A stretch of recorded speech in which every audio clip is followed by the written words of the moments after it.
ये तो कच्चे दांत हैं, टूथ के दांत हैं। ये तो अपने आप गिर जाएंगे और नए दांत आ जाएंगे, पक्के दांत, अच्छे दांत।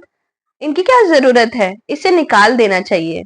साले का खोपड़ी तोड़ साले का। हेलो फ्रेंड्स, मैं हूं डॉक्टर महिमा, आपकी अपनी दांतों की डॉक्टर। अगर आप इस चैनल पे नए हैं तो वेलकम, एंड आप ऑलरेडी सब्सक्राइबर हैं तो welcome back to my channel. हम इस चैनल पे बात करते हैं दांत और मुंह से जुड़ी समस्याओं के बारे में और उनके समाधान के बारे में। अगर आप लोग भी दूध के दांत के बारे में ऐसा ही कुछ सोचते हैं कि वो अपने आप गिर जाएंगे, उनका कोई काम नहीं है, तो इस वीडियो को एंड तक जरूर देखिएगा। इस वीडियो में हम बात करेंगे कि दूध के दांत की इंपॉर्टेंस क्या है, वो कितने होते हैं नंबर में और कब कब आते हैं। इस वीडियो को मैंने दो पार्ट में डिवाइड किया है, जिसमें से ये पहला पार्ट है और दूसरे पार्ट में मैं आपको बताऊंगी कि आप घर पर ही अपने बच्चों के दांतों का ख्याल कैसे रख सकते हैं। तो चलिए वीडियो शुरू करते हैं। पहले हम बात करेंगे कि दूध के दांत नंबर में कितने होते हैं। ये पूरे 20 होते हैं, 10 ऊपर के दांत, 10 नीचे के दांत। ऐसा क्यों होता है कि बच्चों में सिर्फ 20 दांत और बड़ों में 32 दांत? ये इसलिए होता है क्योंकि जो बच्चों के मुंह का साइज होता है, जॉ का साइज होता है, वो छोटा होता है। वो उतने ही दांत को अकोमोडेट कर सकता है, इसलिए उनमें से 20 दांत होते हैं और हमारे मुंह में 32 दांत। फिर क्वेश्चन अराइज होता है कि डॉक्टर ये कब कब आते हैं दांत बच्चों के। तो इनकी रेंज होती है, कोई पर्टिकुलर टाइम नहीं होता, एक रेंज होती है महीनों की, जिसमें टोटली डिपेंड करता है आपके बच्चे की डेवलपमेंट पे कि कब उसका पहला और कब उसका लास्ट दांत आता है। कुछ बच्चों का पहला दांत 6 महीने में ही आ जाता है, कुछ बच्चों का पहला दांत आने में टाइम लगाता है। ये टोटली आपके बच्चे की डेवलपमेंट पे डिपेंड करता है, इसमें घबराने की कोई बात नहीं है। तो पहले जो 4 दांत आते हैं, ऊपर के 4 दांत और नीचे के 4 दांत, ज्यादातर बच्चों में देखा गया है कि नीचे के 2 दांत से स्टार्टिंग होती है आने की, जो कि 8 से 13 महीने के बीच में आते हैं। फिर आती है ऊपर की 2 दांत और नीचे की 2 दांत, वो आती हैं आपकी 13 से 19 महीने के बीच में। फिर हमारे जो 2 नोकीले दांत होते हैं, जो बच्चों के 2 ऊपर के नोकीले दांत होते हैं, 2 नीचे के नोकीले दांत होते हैं, वो आते हैं 16 से 22 महीने में। फिर आपकी दूसरी दाढ़ आती है, जो पहली दाढ़ आई थी उसके बिल्कुल पीछे, उसे हम सेकंड मोलर बोलते हैं। जो पहली दाढ़ आई थी उसे फर्स्ट मोलर बोलते हैं। सेकंड मोलर आपका सबसे लास्ट दांत होता है जो बच्चों में आता है, वो आता है 22 से लेके 30 महीने के बीच में, कभी कभी 35 महीनों में भी आता है। तो अगर एक रेंज देखी जाए जिस किस एज में, किस ईयर्स में आ जाने चाहिए आपके बच्चों के दांत, तो वो रेंज है 6 महीने से लेके 3 साल तक में आपके बच्चों के सारे 20 के 20 दांत आ जाते हैं। किसी किसी बच्चे में टाइम लगता है, 3.5 ईयर्स में भी आ सकते हैं वो, बट ये साल में आपके बच्चों के 20 के 20 दांत आ जाते हैं। लेट आएंगे बट आएंगे जरूर।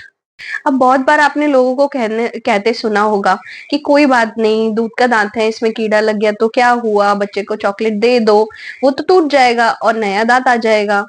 तो इस इन दूध के दांत की अगर कोई इंपॉर्टेंस ही नहीं होती, तो हमें भगवान ने डायरेक्टली परमानेंट टूथ क्यों नहीं दे दिए, पहले से ही अच्छे दांत क्यों नहीं दे दिए, इन कच्चे दांतों को देने की जरूरत क्या थी। तो हम जानते हैं कि इनकी इंपॉर्टेंस क्या है। ये बड़ी अच्छी बात कही आप। तो पहली इंपॉर्टेंस, दूध के दांत खाने के काम आते हैं। जब भी ब्रेस्ट फीड से बच्चा हटता है 6 महीने के बाद, आप जब उसे सॉलिड इंट्रोड्यूस करते हैं, तो उसको इसे चबाने में, ग्राइंड करने में आपके दूध के दांत ही हेल्प करेंगे। जितना ज्यादा वो अच्छे से ग्राइंड करेगा, उसका डाइजेस्टिव सिस्टम फ्यूचर के लिए स्ट्रांग होगा। वो एक फ्यूचर रेडी कर रहा है डाइजेस्टिव सिस्टम का अपने लिए, ग्राइंडिंग करके अपने खुद के दांतों से। आप कितना भी मैश फूड उसे दे दीजिए, जब तक वो चबा के खाएगा नहीं अच्छे से, उसको उसका न्यूट्रिशन नहीं मिलेगा। तो दूध के दांत उस एज से आके उसकी इंपॉर्टेंस बढ़ाते हैं, डाइजेशन की इंपॉर्टेंस बढ़ाते हैं उसके शरीर में, उसके डेवलपमेंट में हेल्प करते हैं। दूसरा, दूध के दांत हेल्प करते हैं बच्चों को बोलने में। आपने देखा होगा कि हम अपनी जीभ, तालू यानी कि ऊपर का पैलेट और दांतों की हेल्प से कुछ वर्ड प्रोनाउंस करते हैं। तो ये जो प्रोनाउंस हम करते हैं, वो सारे कॉम्बिनेशन की वजह से करते हैं। अगर हमारे दांत नहीं होंगे मुंह में, तो एक एयर सी पास होगी और वो वर्ड प्रोनाउंस नहीं कर पाएंगे हम। तो इसलिए हमारे दांत हमारे स्पीच डेवलपमेंट में, फोनेटिक्स में भी हेल्प करते हैं, हमें बोलने में भी हेल्प करते हैं। Third and most important reason, जो दूध के दांत होते हैं वो परमानेंट दांत के लिए गाइडेंस प्रोवाइड करते हैं। आप इस पिक्चर में देखेंगे कि इस पिक्चर में हर दूध के दांत के नीचे एक परमानेंट दांत है। अगर वो टाइम से पहले हमने तोड़ दिया दूध के दांत को, तो जो परमानेंट दांत है वो अपनी गाइडेंस भूल जाएगा और वो एग्जैक्टली उस जगह पे नहीं आ पाएगा जिस जगह पे उसे आना था, तो वो टेढ़ा मेढ़ा आएगा।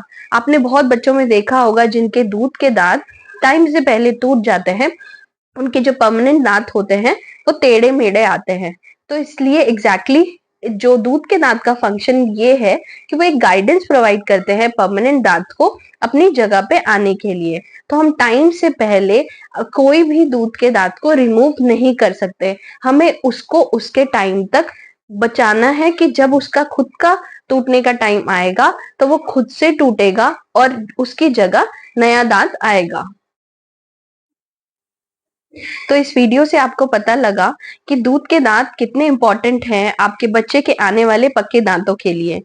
तो इस वीडियो के पार्ट 2 में मैं बताऊंगी कि आप घर पर ही क्या लाइफस्टाइल चेंजेस कर सकते हैं, कैसे ध्यान रख सकते हैं अपने बच्चों के दूध के दांतों का कि ज्यादा टाइम तक के लिए वो अच्छे रहें, उनमें कैविटी ना लगे, कि वो उस टाइम तक के लिए अच्छे रहें जब तक उनके परमानेंट दांत नहीं आ जाते। ये वीडियो अगर आपको अच्छी लगी हो तो इस वीडियो को जरूर लाइक करें, चैनल को सब्सक्राइब करें और बेल आइकन को जरूर दबाएं आगे आने वाली वीडियो को देखने के लिए।